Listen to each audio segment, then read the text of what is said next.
Jadi kalau saya ini Komnas HAM ini lebih baik dibubarkan aja ini. Bubarkan aja, kalau ada amandemen Undang-Undang Dasar 45 tidak perlu HAM, jalankan aja Pancasila.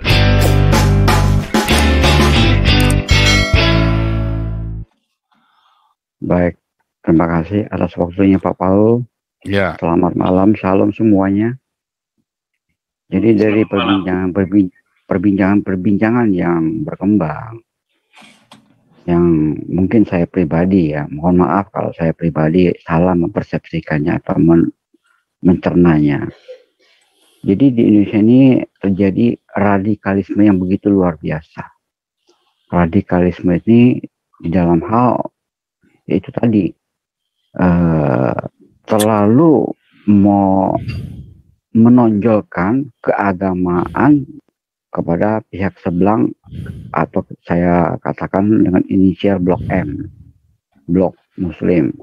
Lebih baik saya berkata apa adanya dan terang-terangan, jelas, supaya semua ini clear dan benar-benar kita siap untuk bergerak menuju kebenaran yang sejati yang diajarkan Yesus Kristus Tuhan kita. Kedua, soal militan. Apakah kita yang di sini yang mencuit-cuit dan cuak-cuak siap bermilitan, merubah segala paradigma dan segala retorika yang ada? Dan ketiga, apakah kita siap mengorbankan diri kita, keluarga kita, dan lain sebagainya? Lalu yang keempat, apakah kita siap menghadapi risiko segala yang akan kita hadapi, di depan maupun masa yang akan datang? Dan yang kelima, apakah Galarua berani mengadakan gerakan Indonesia pecahkan saja, jadikan negara serikat atau negara bagian, sehingga setiap individu yang mau bebas memilih kehidupannya, apakah memang dia mau serius dalam keagamaan dia, ataukah memang dia mau radikal, ataukah dia mau bersosialisasi. Begitu Pak Paul. Demikian, semoga diterima. Mungkin suara saya mungkin agak keras, mohon diterima. Lebih dan kurangnya mohon dimaafkan. Terima kasih Pak Paul. Nah, ini kalau mengenai Indonesia berdiri sendiri-sendiri ini Pak Santiamen yang harus jawab ini. Oke Pak Ilham, selamat malam, salam buat semuanya. Begini Pak Ilham, orang atau rakyat yang kecewa seperti Pak Ilham jumlahnya cukup banyak ya, terutama yang minoritas. Kalau saya bicara minoritas bukan hanya orang Kristen ya, non Kristen juga banyak diperhadapkan dengan mayoritas yang mengaku-ngaku mayoritas. Jadi sejak dari dulu ya hingga sekarang ini, bahkan menjelang event-event pemilu atau event-event politik nanti tahun 2023 lebih gila lagi Pak. Ini baru permulaan ini. Selalu itu diskriminasi minoritas, tirani mayoritas itu berlangsung di Indonesia. Maka jangan heran kalau Indonesia ini digelari ya, kita gelarin aja nggak apa-apa. Negara tirani mayoritas, diskriminasi minoritas, kalau kita gaungkan aja internasional nggak apa-apa. Itu juga internasional punya penilaian sendiri kok, dan fakta mengatakan itu. Kalau pemerintah atau siapapun leading actor yang masalah HAM ini membantah itu, silakan aja bantah, tapi fakta mengatakan beda. Nah, kekecewaan Mbak Ilham ini ya bagaimana kita menyikapi? Nah, kita di Galarua ini Pak ya, patokan kita adalah, mungkin Galarua itu Bapak belum tahu ya, Galarua itu adalah jaga Pancasila Jamrut Khatulistiwa. Siap. Kalau saya perpanjang lagi jadi Gada Raya ya, Galarua Gada Raya, jaga Pancasila Jamrut Khatulistiwa, jaga Indonesia Raya. Ya Gada. Ya Gada itu kan pentung sebenarnya, tapi pentung yang benar. Nah, kita Galarua bisa memahami apa yang dirasakan oleh Pak Ilham, dan Pak Ilham lainnya di Nusantara ini pasti banyak lah ya, sangat-sangat memahami Pak. Tetapi apa respon kita untuk menyikapi ini semua. Kita minta negara Indonesia Serikat, sejarah membuktikan negara Indonesia Serikat di Indonesia ini sudah selesai tahun 1999. Itu pola yang tidak tepat di dalam sistem ketatanegaraan Republik Indonesia. Oleh karenanya, Insinyur Soekarno, Presiden pertama Republik Indonesia, mengeluarkan dekret kembali ke Undang-Undang Dasar 1945. Nah, tetapi perkembangan selanjutnya, pemerintah tidak menutup mata. Maka di tahun 2004, kalau nggak salah, sudah diberikan otonomi daerah di tingkat 2. Itu otonomi daerah itu sudah mirip-mirip federasi sebenarnya itu. Sudah mirip-mirip, tetapi terbatas. Ada juga daerah khusus, ya daerah khusus seperti Papua dan Aceh. Khusus itu, mereka bisa mengeluarkan perda syariah, bisa Aceh misalnya, Papua juga bisa, tetapi oknum pelaksana otonomi khusus ini juga amburadul, hanya memikirkan diri sendiri dan perutnya, tidak sampai ke bawah. Jadi jangan disalahkan pemerintah. Pemerintah sudah mengakomodir. Hanya oknum-oknum kepala daerah ini yang tanda kutip, kalau saya mengatakan ini meminjam istilahnya Pak Paul Jam, ini banyak bangsatnya. Kenapa bangsat? Karena mereka mewakili partai loh. Itu partai yang memilih, bukan kita yang pilih itu Pak. Kita dipaksa untuk memilih yang kita tidak mau pilih gitu kan. Tapi karena nggak ada pilihan ya harus pilih.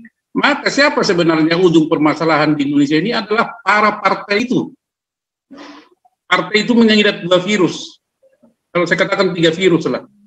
2 virus itu apa? Oligarki dan kartel. Coba itu ketua partai itu, Bapak lihat semua lah. Itu yang merusak negara ini Pak. Presiden itu tidak berpolitik.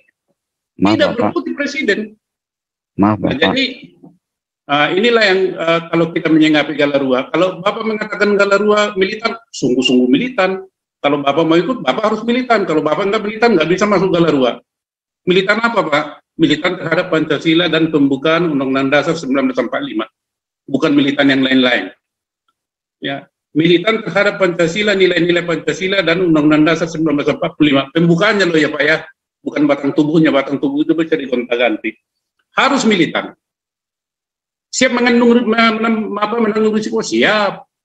Kalau tidak siap mah nggak usah masuk Galarua. Saya gini, tampang saya pampangin aja, saya nggak takut.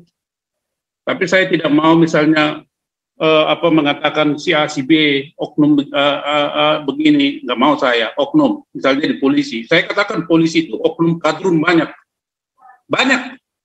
Kita sekarang bertanya apa tindakan Polri terhadap Napoleon Bonaparte?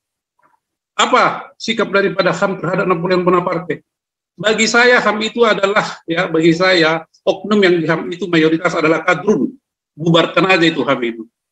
Itu kan pesanan luar negeri itu HAM itu. Kalau kita bicara HAM, apa itu HAM? Kok HAM daripada si pemerkosa yang dibela lah HAM yang diperkosa si santriwati kok nggak? Apa dia nggak punya HAM itu? Atau dia punya HAP? Pak Ilham tahu apa HAP? Hak asasi binatang. Sehingga dia tidak dibela. Ya ini manusia dengan manusia. Jadi Komnas HAM ini oknum-oknumnya itu juga kadrun semua itu. Kalau saya bubarkan aja itu, tidak berdasarkan Pancasila, termasuk Komnas HAM perempuan, menghabiskan biaya itu biaya negara. Bubarkan itu, seperti Natalius Pigai kan ex Komnas HAM itu. Apa yang dia lakukan? Ngerecokin negaranya aja.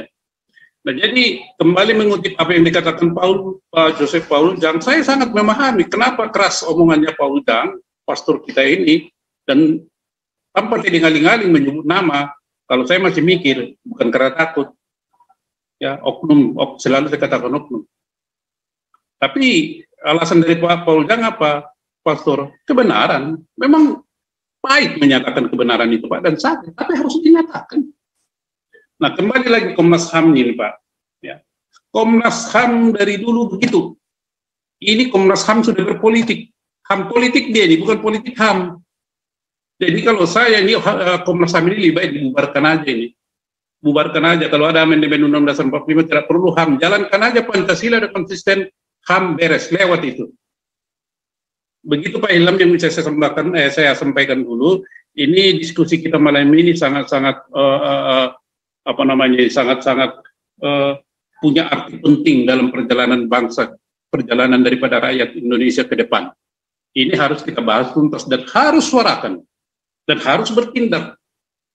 harus bertindak. Kalau misalnya besok-besok atau lusa kita dari Kalarua bergerak aja, bubarkan itu Komnas HAM, selesai, karena dia tidak berdasarkan Pancasila. Apa buktinya? Dia kemanusiaan yang adil dan beradab, hanya orang tertentu, karena habaib. Habaib dari mana? Dari langit. Habaib dari keturunan Yaman. Ada nggak habaib Cilalahi? Nggak ada, karena bukan dari Yaman, coba. Diskriminasi lagi. Nah, begitu Pak Ilham, nanti kita lanjutkan lagi Pak. Baik Pak Santiamer atas penjelasannya. Mudah-mudahan segala kita para peserta sini yang mendengarnya terpicu untuk memajukan orang-orang yang tertindas, terutama minoritas kita ini Pak. Sungguh-sungguh sangat-sangat tertekan sekali. Di mana-mana sudah terjadi, baik di kota-kota besar maupun di kota-kota kecil maupun di pelosok-pelosok desa, sudah terjadi radikalisme islaminalisasi.